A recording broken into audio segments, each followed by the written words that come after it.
There are still ribs in the fridge. So, I woke up early in the morning and started to prepare the pork ribs. But I realized there were no more yams. My husband asked me to go to the market to buy some. He stayed home to look after the pot. As to why a man would let his wife walk out alone to buy yams in the rain, I believe the police have already investigated He Chao and his mother-in-law's behavior. Police. He Chao was awake when you left. I nodded yes. We're both early risers.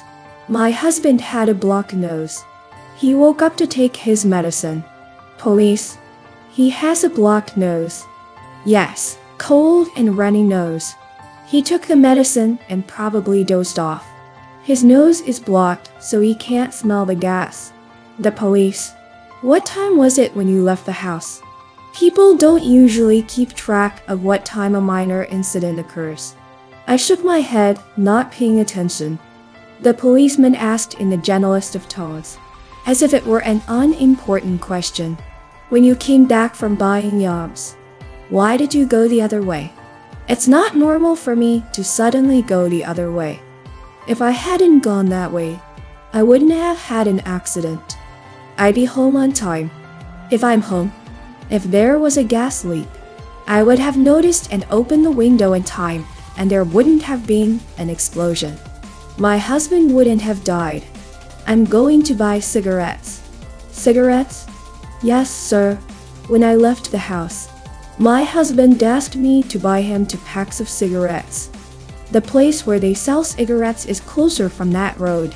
Otherwise, you'll have to make a big detour from the door near my house. By the way, I can't remember the names of the cigarettes. My husband even sent me a message. I opened WeChat on my mobile phone. He Chao's message came up. 2 packs of yellow crane hour for 20. Buy them from Lao's Egg. Zhang is the owner of that convenience store. My husband often buys cigarettes there. They get to know each other very well. My husband always says that Zhang cigarettes are cheaper. The police looked and nodded and recorded the time on WeChat. Next, they're going to test my walking time to the market based on the time I left the house. They find the owner who sells yams. Investigate the CCTV along the way or fabricate witnesses, because they're not sure it's a homicide. So the investigation won't be very strict. It'll just be routine. Thank you for your cooperation. We'll contact you if you have any questions after Ms. Lee. Coming out of that small room, I met my mother-in-law. She was out of control. She came at me and hit me. I couldn't stand on my crutches. I fell to the ground again. You bastard. You're the one who killed my son. You're a murderer. I'll beat you to death. I cried in anguish. I'm sorry, it's all my fault. I shouldn't have gone out. Grandma screamed. Did you hear that?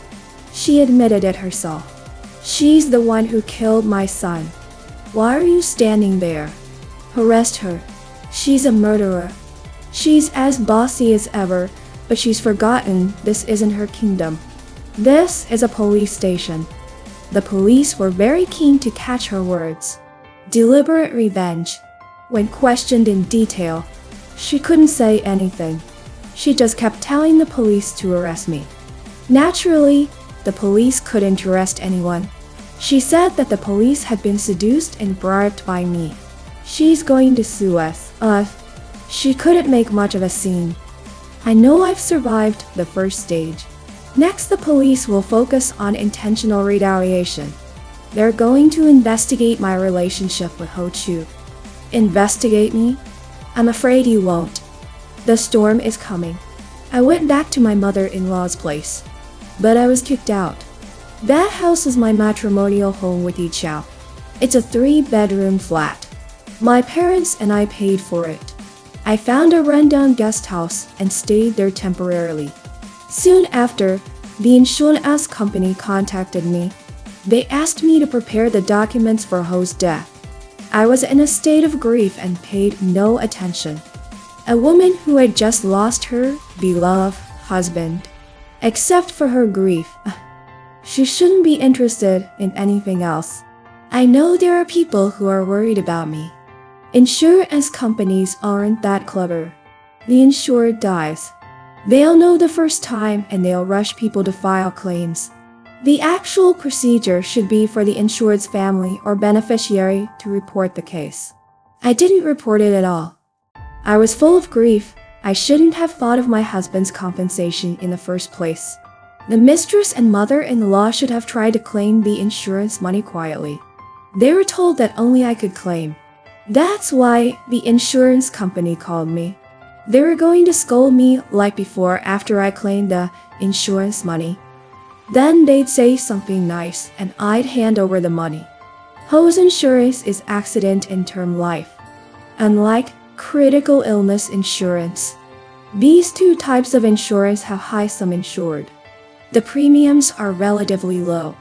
But Chow couldn't have named me as the beneficiary, because from the beginning, these two insurance policies were bought for me. They traded my life for the prosperity of their family and my mother-in-law. The moment I signed the insurance policy, I made up my mind to kill Ho. I met Ho 7 years ago. We were colleagues. He was good, looking, and kind. He was highly regarded by his colleagues. But in this materialistic world, he has one fatal flaw. His family is from the countryside. He has only one mother and is very poor. No car, no house, and his family background. To buy a house in our city, it's impossible. He has no ability. His family is poor. Unless there's smoke from his ancestors' graves, he'll live a mediocre life. Even if Chow is good looking. But when they see that his family is too poor and his ability is low, girls stay away from him. I'm from here. I have 2 flats. One from my parents. This old house was my grandparents' house. After my grandparents passed away, Mom and Dad inherited the house. But it's too old. Mom and Dad bought a house a long time ago. So the old house has been left empty for a long time. I'm just an ordinary employee in the company. I couldn't be found in a crowd. Then we, 2 ordinary people, slowly got together. Chow was very nice to me. We dated for 3 years. We got married as a matter of course. Chow's family is not well off. My parents chipped in some money, plus my savings. We made a down payment. We bought a small 3-room flat. I didn't want a mortgage to affect my life. The down payment was $70. The house was written in both our names. Married life is very sweet and happy. I cooked, washed dishes, cleaned, and did housework every day. I raised my children like a traditional woman. No, I didn't have any children. In the 3rd year of our marriage, I got pregnant. Chow offered to bring my mother-in-law to the city to take care of me. I agreed, but I didn't realize it was the beginning of my nightmare. In fact, my mother-in-law was quite kind to me at first. She cooked me nutritious meals every day. She took me for walks. Until they found out I was pregnant with a daughter. My mother-in-law made me work every day and cursed me. But I thought, whether it's a boy or a girl, it's still Hokyu's child. It's not like they wouldn't want it if it was a daughter. But I underestimated their evil. In the midst of their torture, I had accident. I lost my 5-month-old baby. I'll never be a mother again. I slipped and fell. I slipped and fell down the stairs. I was in a coma. The lack of oxygen caused the foetus to stop and I had to be induced. But I had a massive hemorrhage that damaged my uterus. I almost had a hysterectomy. On the hospital bed, I had just finished the operation. I heard 2 people talking in a daze. It was my mother-in-law and Chow. If I'd known it was a boy, I wouldn't have poured oil on the stairs. Chow said, "Mom, keep your voice down. Granny, what's there to be afraid of? She can't have any more children. Divorce her. Find a new one and have a boy." But Chow said, "Don't be in a hurry. If we divorce, she'll get half of the house, and she has 2 suites at home. These must be mine. I can't believe what I'm hearing. I couldn't believe what I was hearing. The reason I slipped and fell because my mother-in-law hated the fact that I was pregnant with a daughter. She would pour oil down the stairs on purpose. I lost my baby. My body is broken. I can't be a mother anymore. And my husband of 3 years, he also let his mother harm his own child. I can't have any more children.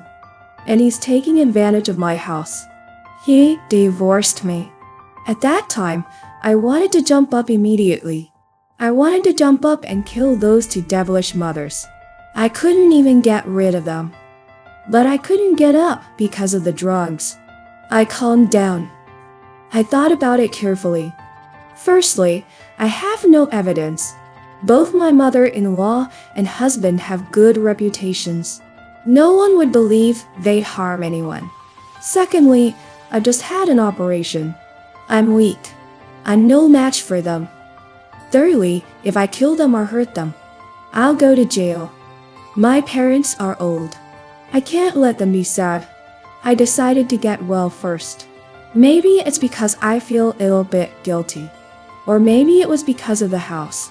When I was discharged from the hospital and went home to recuperate, my mother-in-law didn't treat me too harshly. She was only sarcastic. After I recovered, I became a slave in the house.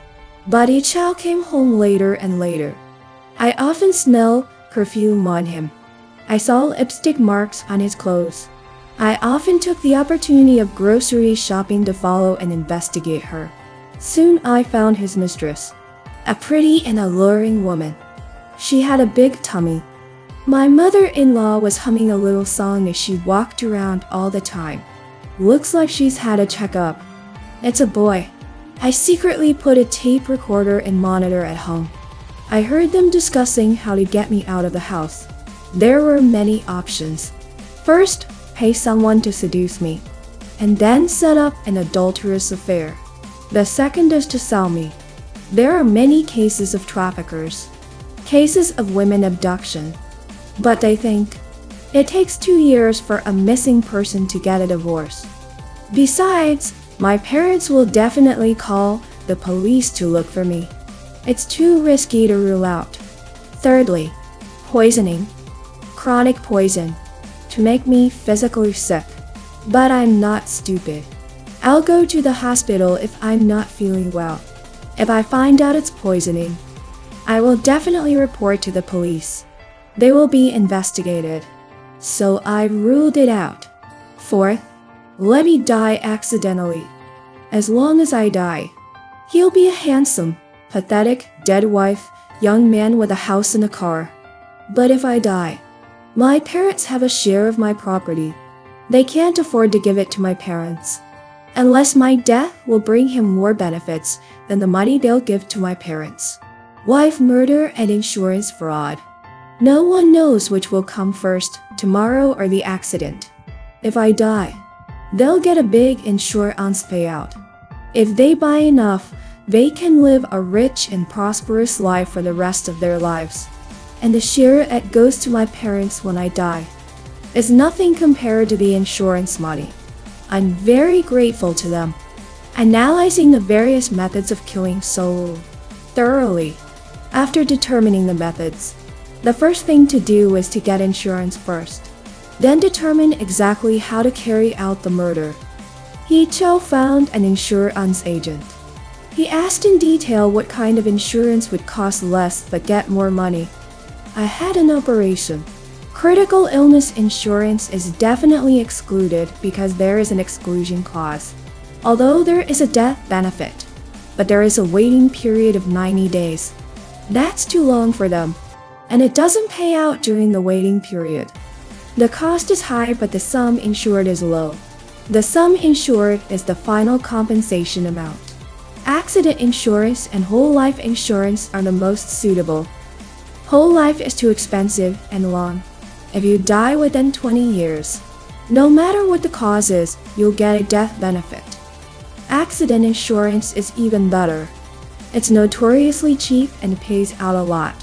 When he came to see me with his insurance agent, he talked a lot. how much he loved me, how good he was to me. He spent so much money on me just to protect me. I left in my heart only critical illness insurance. The insured can only get money when they are alive. Accident and term life insurance. You can only get them when you're dead. Of course, accidental disability can also be spent alive. Accidental medical doesn't count. I look so happy. Thank you, honey. But you work so hard. You should have one too. The insurance agent is very professional. They immediately introduced a mutual insurance product for husband and wife. Maybe it's because I don't have long to live. These premiums will only be paid once. For fear of arousing my suspicion,